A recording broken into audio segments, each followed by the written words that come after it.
ദ്രൗപദി ജന്മം കൊണ്ടു. ഏതൊരാളും ആഗ്രഹിക്കുന്ന സ്ത്രീത്വമായിരുന്നു ദ്രൗപദി. അത്രമേൽ സുന്ദരിയായിരുന്നു അവൾ. മഹാഭാരതം പൊട്ടിപ്പുറപ്പെട്ടു. അതിനു തക്കതായ കാരണം അത്യാഗ്രഹം തന്നെ. കത്തിജ്വലിക്കുന്ന പർവ്വതങ്ങളും മരങ്ങളാൽ ചുറ്റപ്പെട്ട മലകളും വനം അഗ്നിയാൽ വെന്തുരുകുന്നത് നിങ്ങൾ കണ്ടിട്ടുണ്ടോ?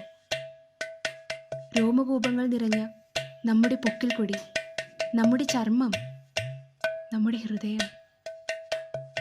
മുൻപ് ഹൃദയമിടിപ്പ് കേൾക്കാമായിരുന്നു, എന്നാൽ ഇപ്പോഴത് പിച്ചു ചീന്തപ്പെട്ടിരിക്കുന്നു. അന്നു ഞാൻ ദ്രൗപദിക്ക് വേണ്ടി പൊട്ടിക്കരഞ്ഞു. എന്നാൽ അർജുനൻ അത് ചെവികൊണ്ടില്ല. മഹാഭാരതം, അത്യാഗ്രഹം, കാമം, മോഹം എന്നിവയുടെ ഇതിഹാസം. വിഷ്ണുവിനെ പ്രശംസിക്കുകയും രാഹുവിനെ ശപിക്കുകയും ചെയ്ത ഇതിഹാസം. ശിവൻ നീലകണ്ഠനായ ഒരു കഥ. പക്ഷേ അയ്യപ്പനെ അവിടെ പരാമർശിക്കുന്നില്ല. സുഭദ്രയെ ശപിക്കുകയും അർജുനനെ പ്രശംസിക്കുകയും ചെയ്ത ഇതിഹാസം. അത്തരത്തിലുള്ള മഹാഭാരത രചന.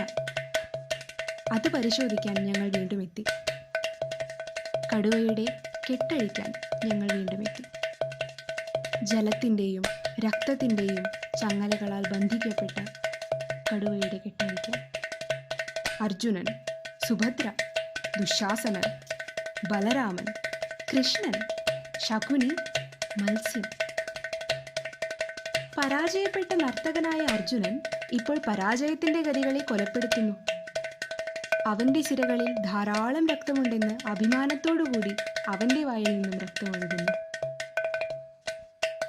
ഒപ്പം സുഭദ്രാഹരണം സംഭവിച്ചു. നമ്മുടെ നഗ്നമായ ശരീരവും ഒപ്പം കരളും ശ്വാസകോശവും ലിംഗവും വൃക്കയും കണ്ണും ചെവിയും മൂക്കും ചുണ്ടും എല്ലാം ദാനം ചെയ്യുന്നു. അർജുന, എൻ്റെ ഹൃദയം പുറത്തെടുക്കാൻ നിങ്ങൾക്ക് കഴിയുമോ? അതിപ്പോഴും മിടിച്ചുകൊണ്ടിരിക്കുന്നു.